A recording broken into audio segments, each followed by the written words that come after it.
Hello and welcome to the first Morning Energy Live of 2025. I'm your host, Andrew Gillick, and today I am lucky to have with me a good friend and student of the natural gas markets, CFO of EQT, Jeremy Knop. And if you've been reading anything we've been putting out recently, you know that the markets are laser focused on power and gas, or as Jeremy would like to think of it, gas and power. Having spent some time both as an investor and an operator, Jeremy brings some unique insights to the discussion. Jeremy, welcome to the show. Yeah, good to be here. Okay, before we get started, I got a few questions for you so our listeners can get to know you better. Ready? Let's do it. Yes, we're going to go with yes. Okay. What is the first concert you ever went to? First concert I ever went to. So I grew up in Austin, Texas. Obviously a big music scene. First concert I went to in high school was actually Jet. Good rock band, which I actually still listen to sometimes. Sweet. Little throwback there. All right, next question. Beach or mountains? Now remember, this is a year-round commitment, not seasonal. What do you pick? Mountains every time. No question. All right, well, we can agree to disagree on that. Next question. Have you been to more countries or states? I've been to most of the 50 states at this point, so I don't think I've been to that many countries. Wow. All right. A So little I bucket got list some left work there to to do. do. All right. Well, we can see. 25 could be your year, all 50. Just find some oil and gas in, I don't know, Tennessee. Or you've been there already. Okay. A lot of road Next trips growing question. up. I checked a Next. lot of boxes. Good stuff. All right. This is a new one for our guests. Who do you admire most professionally? Professionally? Man, I could give you a long list of those people. What if I was sitting at home right now? What you'd see usually sitting behind me is a frame of something my wife gave me, which is a keyboard signed by Steve Jobs, Steve Wozniak, and Paul Allen. And I've always admired Steve Jobs a lot because one, he failed hard, hit rock bottom, and bounced back. Two, I think he was a master of thinking outside the box. The whole think different Apple campaign I've always found fascinating. And I think he did an incredible job of taking a lot of complexity and distilling it down to something very simple. And I think, for all of us in professionally what we do, I think the essence of what makes you really good at what you do is just taking complexity, making it simple. And I think Apple is the perfect representation of that. So if there's any way to do that like Steve Jobs did, I think it leads to success in whatever you do. I mean, when my 2-year-old and child and 80-year-old grandmother can use the same device with the same ease, I mean, It's amazing. got it. All right, final question. What is the best sandwich? There is a sandwich shop near Greenway Plaza in Houston called Little Jimmy's. It is Not to be confused with Jimmy John's. Not to be confused with Jimmy John's. Little Jimmy's is still one of my favorite sandwich spots. I have not been there in too long, but I love going back. Well, I'm sure they love the free advertising. So, all right. Well, that's great. Thank you very much. All right. So, real quick, why don't you give the listeners a quick background on you so they know how you got here? Not to Morning Energy Live, but to be CFO of EQT. Yeah, of course. So I've been at EQT for almost 4 years, 5 years. I joined in early 2021. I originally joined to run our M&A strategy. I'd spent about 9 years at Blackstone before that, working more on the credit side of things. And I kind of came to a view probably in 2018 that, if we're to invest money with the best teams and the best assets, increasingly they shouldn't be taking, money from someone wanting to earn a mid-teens return or higher. And in the long run, as the industry matured and shale matured, it needed to be all operated by the most efficient operators, the lowest cost structure, because cost structure is all that really matters. And you hear us talk about that a lot at EQT. And I had known the Rices since probably 2012. Actually, went to work for them in 2013. And Like so, I had been in. in Okay. little bit. It all worked out all right. Yeah. And so I had been just talking to them over the years, and it just worked out well for I think where I was in my career and what Toby was doing at Sure. EQT, and didn't have his brothers there for this round. It was perfect timing for both of us, and one thing led to the other.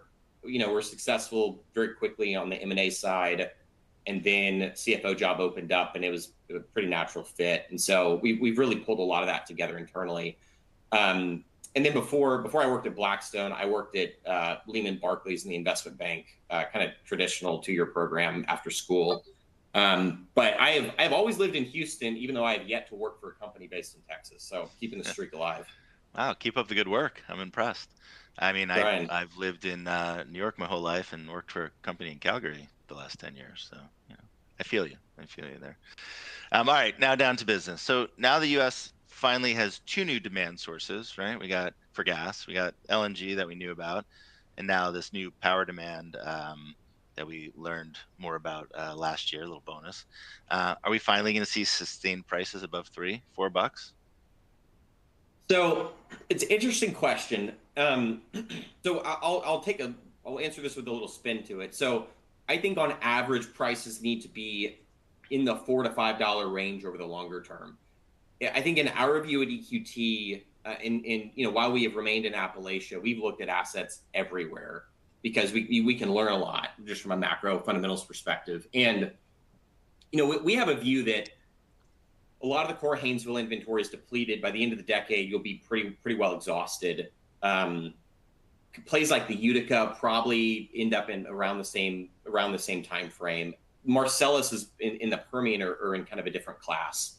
So to be able to actually motivate that gas growth that you're going to need in a world where everybody is increasingly running their company for shareholders and focused on return on capital, not return on your drilling and completion dollars, that leads to a very different outcome in terms of what actually motivates you to spend.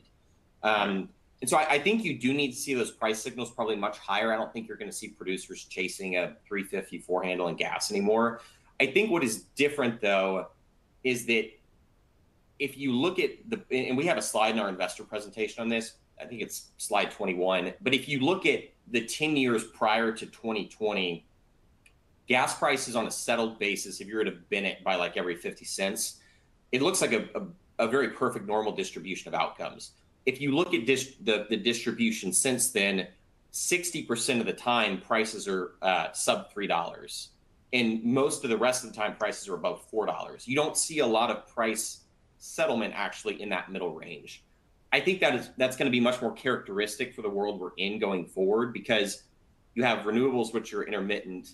You have less coal for substitution in the power stack. Then you have LNG. And when you don't have enough storage capacity to back that LNG, price is really the only variable left to balance inventories. And in all commodities, whether it's oil in 2020 or copper or whatever it might be, you're never going to run to the point of scarcity. And you're never going to totally fill up tank tops or overrun storage. Price will always move to a level to fix that. So in our view, I think you're going to see gas prices either in that sub $3 range most of the time, or in a really, really high price point most of the time. I think actually hanging out where we are right now as we're transitioning in this $3 to $4 range, I think that's going to be less and less. And so we're trying to build our business specifically to not really worry about the sub $3 world, which I think you're going to see still plenty of outcomes in, but it's going to then ricochet all the way to that $4 plus world. And that's when you just simply don't want to be hedged. So I think that it's just the character that market is changing. Well, it seems like we're going to have a sloppy 25 as we think about how many rigs are drilling now, where we see production and where we see demand based on certainly the LNG, which is more visible, and then the uncertainty of demand around power that's coming. So, yeah, the mismatch is always hard, and we like to think of that as opportunity, I guess. I mean, just to give an example, Gillick, if we're producing over 100 BCF a day. If your supply demand model over the course of the year is off by 1%, so 1 BCF a day times 365 days, that's the difference between a pretty bearish market, like sub $3, and a market that is $4 plus. And none of us are good enough with weather and all the variables to estimate in any even close to that. So that's what drives to that very unpredictable style of Right. outcomes. Right. Um, the next question I wanted to ask you about was about some of the Appalachian operators stepping out of the basin, but I think you kind of answered that question in and around, how you think of inventory. However, as this LNG demand expands, wouldn't being closer to the Gulf Coast be a benefit for an operator? Yeah, I think, look, in our view, a lot of that will get filled up by the Permian. And the Permian will become a big gas play in time. By our estimates, Permian produces about 20 BCF a day today. By 2030, we think it's probably close to 30, so 10 BCF a day of growth. You've seen 3 big pipelines or expansions announced in the past 6 months or so. Yeah. That'll add nearly 5 Bs a day by the end of 2026, approximately. So you're going to see that rapid build out. Now, oil prices, if just due to the global supply demand picture, if they weaken, maybe that the timing of it slows a little bit. But there's a lot of gas in the Permian, so it's not something that I think we worry as much about. Now, if we can build new pipes out of Appalachia, fantastic. But I mean, there's still there's ample gas to go around, I think, for the time being. Well, so if not in basin, I mean, not stepping out of basin, what about in basin, either for you or what do you expect in terms of M&A in the gas space, this year? Yeah, so M&A across the market is definitely not done. I think it's gonna transition more from being public to private and more public to public. I think for us, when we look at Appalachia, we have always had a view, and I'd say the Permian's the same way. There's certain halves of inventory and a lot of have-nots. And you'll see a reallocation of that pie within Appalachia. In the past 12 months, I think specifically what's also changed is this power demand theme. Yeah. And in our view, I think by the end of the decade, we think Appalachia needs to be producing 40 to 42 BCF a day versus 35 to 36 today. That is the equivalent of almost an entire additional EQT. And when I look at even our business, and now we control all the pipelines, so it makes growth easier, even adding 2 to 3% production growth between like ourselves, Range, and Terra, whoever really has inventory left, that still doesn't fill that, right? And so I think you'll see basis actually be a tailwind, is our view. And you've seen that continue to tighten. It was probably $1.15 back in 2025, about a year ago. It's about 80 cents back today. And I think over time that probably averages 50 to 80 cents. So I actually think that's a tailwind. I think that actually allows the Appalachian producers who have been patient and have real inventory left to actually add like perpetual growth back to the business to fill that demand and also backfill the declines of those who run out of inventory. So I don't think any other play really offers that. In the Permian, you can certainly grow. The Haynesville, you grow for 2 years and then you just go into decline because you don't have the inventory to support it, at least in our view. So I think that Right. setup is pretty unique, and I think for us, looking to step out of Appalachia just increasingly doesn't make a lot of sense. Well, and if the new administration is as business friendly as it claims to be and as pro energy as the headlines are suggesting, that should offer potentially some opportunity for broader infrastructure build out within the basin. And so you mentioned pipes, and so I'm coming up on like my 20th anniversary of being involved in the energy sector. Like maybe I passed my 20th anniversary of being involved in the energy sector, which means I've seen a couple of cycles. And sometimes investors, they want pure play operators. Sometimes they want integrated companies. Sometimes they don't know what they want. I feel like often they don't know what they want. But we saw EQT buy EQM, right? Suggesting that you think we're ready for that integrated model again. Does that mean that one's better at math versus others? Like, what's the current advantage here as you think about it today versus what maybe was happening 5 or 10 years ago?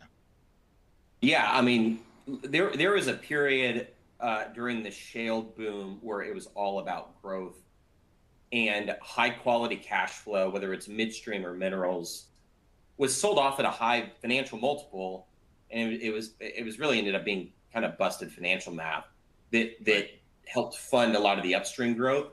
The Sure. problem is, I think the math on the upstream growth was all wrong, right? You're not actually creating 100% rate of returns for shareholders. by drilling a well at 100% rate of return. It's really a fraction of that when you break the math down. And I think that all sort of unwound. And what we ended up doing as an industry is creating all these upstream only companies who are very fragile. And then when you meet these bouts of volatility, which is natural in the commodity markets, whether it's 2015 or 2020 or whatever comes next, you just kept seeing them all break. I think predictably in hindsight. And so, that made a lot of upstream just uninvestable. And so as we were talking to a lot of the big long only shareholders, the theme I heard in essence was, I want something that is gas, but looks like Conoco, that looks like Exxon, that is easy to own, where I am not having to sit here and worry about, is winter cold, is it warm, how much is power growing this year versus renewables. Yeah. But rather, if I'm bullish gas for the next decade, 2 decades, you'll give me a steady dividend. I don't have to stay up at night worrying about it. If gas spikes one year, I have most of the exposure to it. If gas collapses 1 year for 2 years, I'm not worried about losing my investment. And so it's really coming back to like just making a really good business again. And then for us, I think because we were disintegrated and got misaligned with Equitrans, a lot of things we've talked about around like system pressures and some of that, there was a lot of synergies that we saw that would actually improve our upstream performance. And so for us, it was really like you put Humpty Dumpty back together again, and you just make a much better company. And it's pretty fascinating because, you go sit down with some of the biggest, these multi-trillion-dollar long-only investment houses, and usually the first question we hear now is, why didn't you guys do this deal 2 to 3 years ago? It's so obvious in hindsight. Who else can do this? Will every one of your peers do this? Right. And not wish every one of your really peers can do it. I mean, maybe some can. Almost none of them can. Right. And that's, I think, what's unique to us. And we're trying to create just a bit of a differentiated story in that sense. And I'd say the other thing, too, that was interesting for us is we did these big firm supply deals to 2 of the massive utilities in the Southeast in late 2023. And they paid us a big premium for the gas over index. And we at the time couldn't quite figure out why they would be willing to do that. And it led us down the road of really studying power and trying to understand all this. And it really occurred to us that a lot of these gas pipes were really undervalued because there's a lot of growth coming back. That the scarcity value of those pipes and of the gas flowing through them was only going to increase. And so we moved pretty quickly once we had a window, once it looked like MVP was going to get done, to buy in back in Equitrans. And I mean, timing was fortunate. I don't think we'd have been able to do that today because midstream multiples have totally re-rated. Yeah.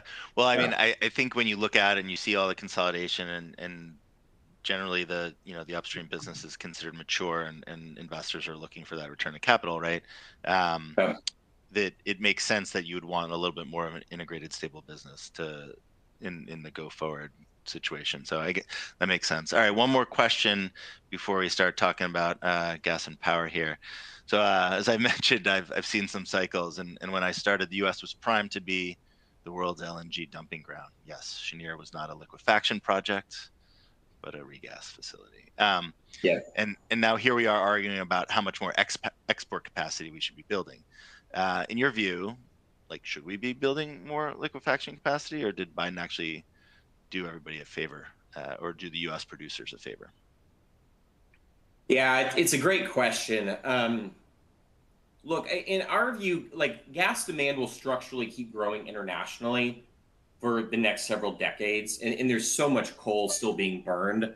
Really, coal globally. In the U.S., there's probably about 15 BCF a day equivalent of coal being burned. Internationally, it's north of 100. So the opportunity globally is just so much greater. I think the issue is when you look at the U.S. and what caused coal to be replaced, it wasn't the government saying it needs to be replaced. It was a price war between gas and coal. Yeah. In essence, when you look back at how those two traded against each other, I think the same thing. I also think it was like the environmental movement. Let's be honest. Like there were some loud voices that were pushing for change.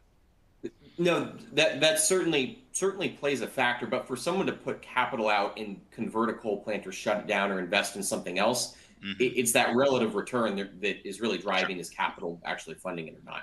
But the point is, I think internationally, if you look at India or anyone in Southeast Asia, their cost of coal today is $6 to $8 on an MMBTU basis.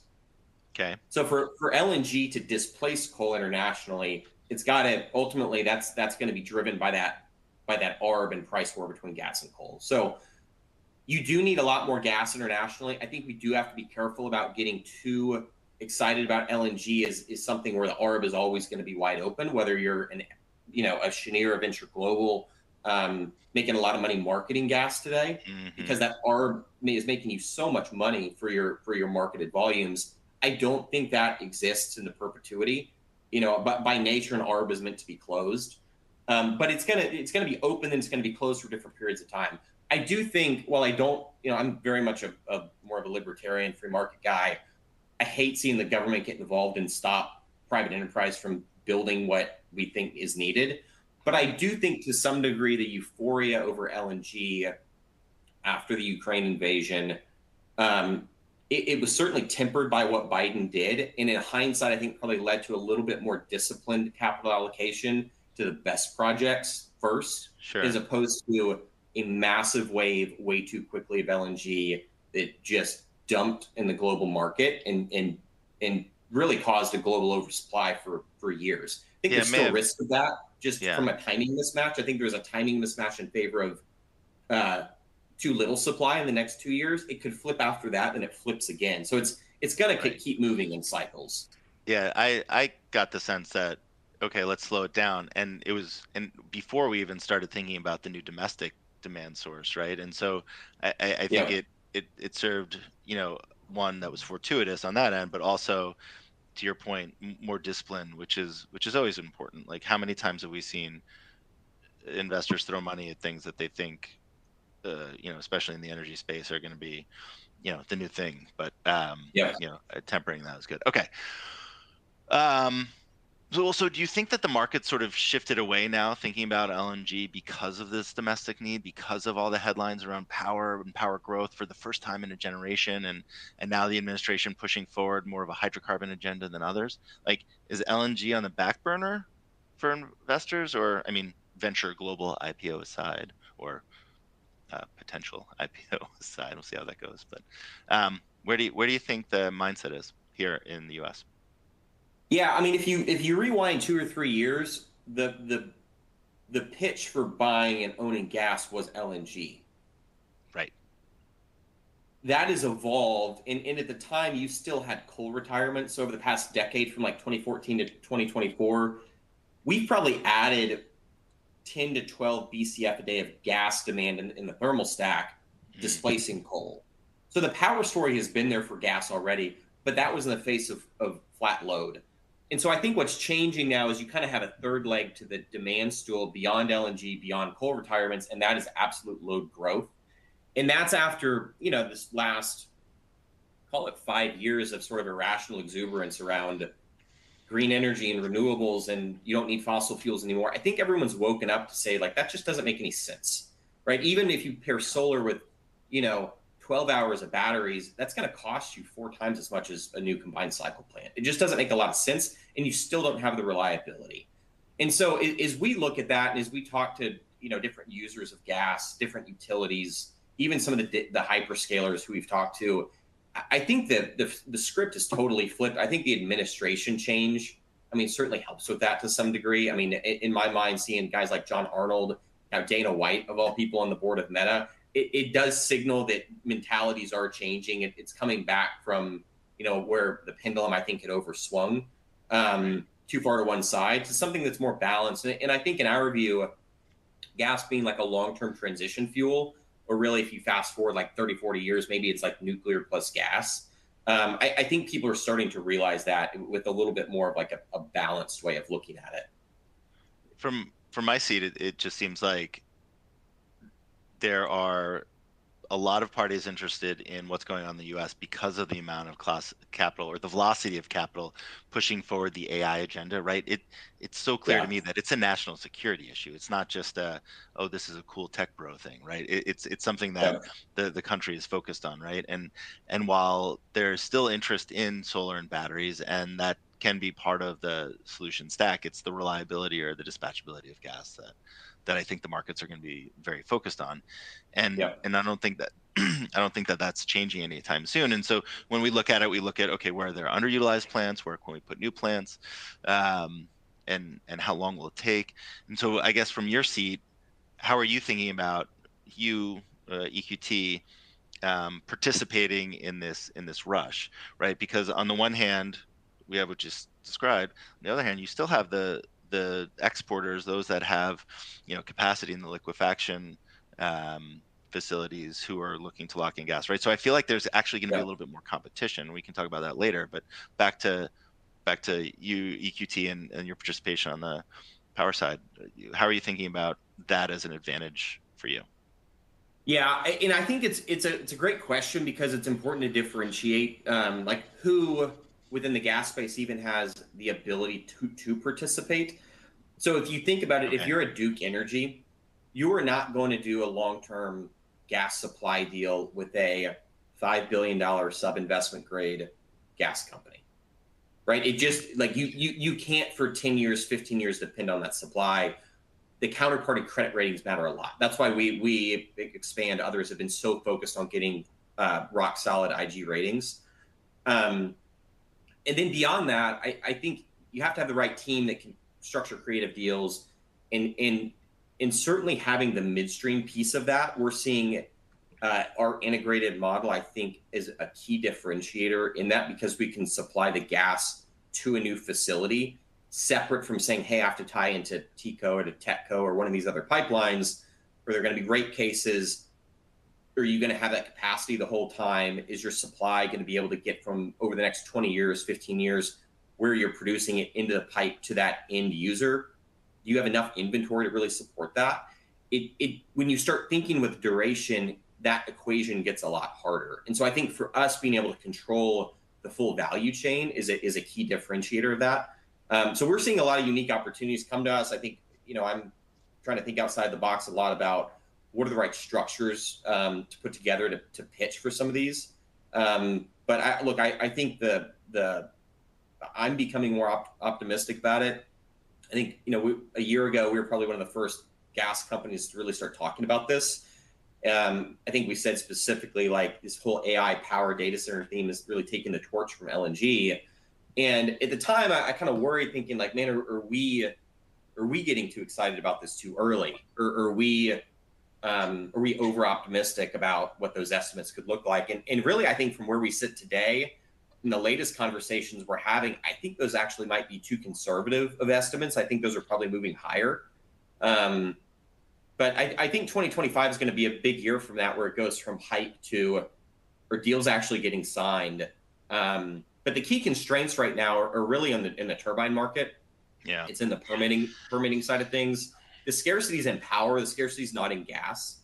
And so it's how do you link all of that together? And in essence, if you're to break it down into like a single trade, like you want to be long the spark spread.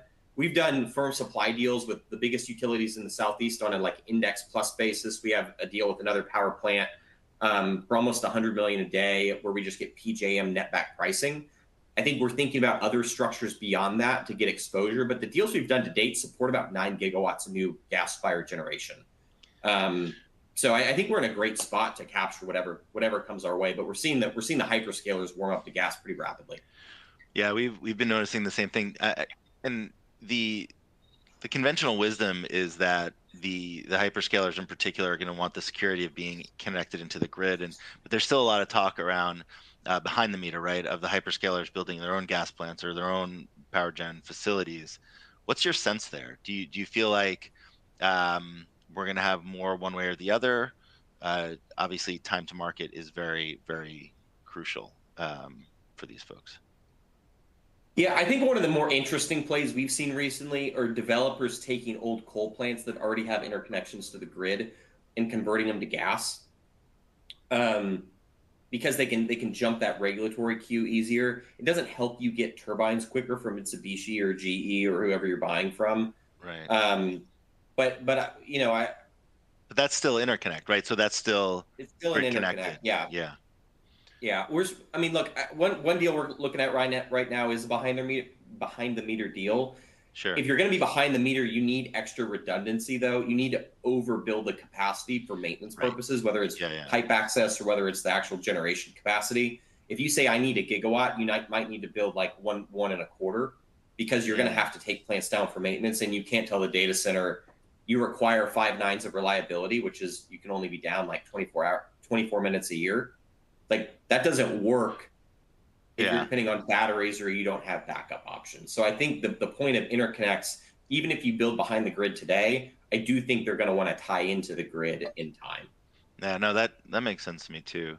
I think I think speed to market is key, but I also think that the reliability is as important or more important, right? Like you can't do it if you're not getting your just 26 minutes of downtime a year. Yeah. Um, so what do you think so yeah, so it sounds like 25 is going to be a year of discovery, right? We're going to figure out what does that market really look like. You think it could be more, other people think it could be less. Some people think AI is fake. I tend to agree. Sorry, disagree with that thesis. Um, so, what do you think the first And we saw Exxon sort of announce that they're building a gas-fired plant. Um, what do you think the first deal in your region is going to look like, whether it's you or somebody else? I think there's a couple in the queue that are pretty interesting right now. I think the bigger you build it, the more economies of scale you can certainly have. But each one of these, I mean, the capital invested, excuse me, Yeah, capital invested is massive. So if you're building a gigawatt facility, that sort of the box might cost you 10 billion, and then you might install 30 billion of chips inside of it, right? I mean, the amount is absolutely enormous. So yeah, I think the bigger these facilities are, like there's no issue with gas supply, right? If we're going to build a pipeline direct to a facility and supply the gas in just a package deal, whether the pipe is, 24 inches, 12 inches, 32 inches, like it just doesn't really matter. Um, and so I think it really comes down to where's the right location. Are you close to fiber? We can get gas most places in Southwest Appalachia. EQT, I think the way we think about ourselves is, we're a one-stop shop solution. There's a big data center build out not only in Northern Virginia, but also in by the way, Ohio. Enverus thinks of ourselves as a one-stop shop solution too. Should just It tell your it yeah, friends. it's a good pitch, Andrew. That's all you need, right? You don't worry about anybody else. Just go to the one-stop shop. That's it. Just come here. Um, Come here. yeah, but Uh, but but look, I think it's something where we all sell a commodity product. The right. question is, how do you pitch something that's a differentiated solution? And that's really the nut we're trying to crack right now. No, that totally makes sense. I mean, look, I think in the last 12 months, the outlook for the North American energy industry has gone from wah wah to really, really exciting. Not because it's shifted away from renewables or towards renewables, only that it's in focus and clear that, we need that reliability in this, global AI race. So very, very exciting Yeah. times to come. So we're just about out of time. Last question. Who's going to win this weekend?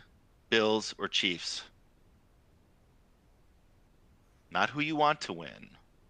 And you can't take any points. Straight up. I have always been a big Chiefs fan, but I would love to see Josh Allen advance. I think No he deserves problem. it. No problem with that prediction right there. Bills Mafia. Let's go. Jeremy, If, thank you if very I if I much. threw the option to my son, he's going to pick Josh Allen, so I'll go with Josh Allen. There you go. Doing it for the kids. All right. Well, Jeremy, thank you very much for your time today. It's been great. And thanks to everyone for tuning in. See you next time.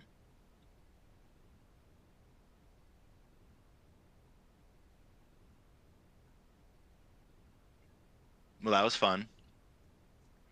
Are we off?